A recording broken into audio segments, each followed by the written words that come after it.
Ayan. Ito yung Gusto sa... niyo may double lock, ito mas maganda. Ito yung double lock. Pwede yun sa mga Back door, main door. back pwede po door, ba? main door. Okay. Pwede po siya. Yung double lock. Tapos sa mga rooms, Ayan, ito. sa mga room. Dilog lang po ba? Ano po bang masasuggest nyo sa mga room? Ganitong pahaba? O Yeah, mas itong maganda to, ma'am, paganto? kasi to, Ay, sorry. Ay, ito naman. Ito Kung naman. pag may bit-bit yan, madaling buksan mo. Basta hindi mo. Okay. So, ayun. Yun lang ang advantage ng Opo. pahaba. Wala na siyang advantage sa mga lock niya na ganito. Yung pabilog, yung mga ganito ma'am. Kasi makapal siya, tapos yung susi niya, hindi basta-basta naduduplicate. Yung Okay. magaganda. Hindi basta-basta naduduplicate. Okay. Ayan, mga ganito nga. Ayan. Maganda po yan pang kwarto. Pang kwarto, yun ang mga maganda. Asan yung price para makita nila Ito, yung price? 1,870. 1,870. Yan. Ito po. 1,870.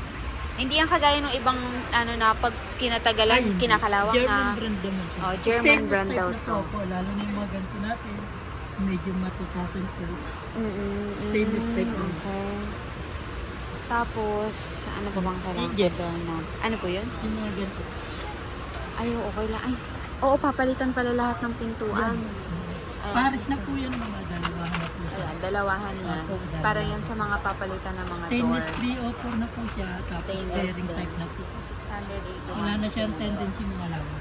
Walang tendencing mga lawang girl. Saka bearing type, di na siya yung kahit lamisan mo po.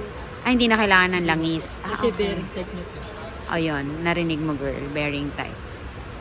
Ayan. Tapos sa ano?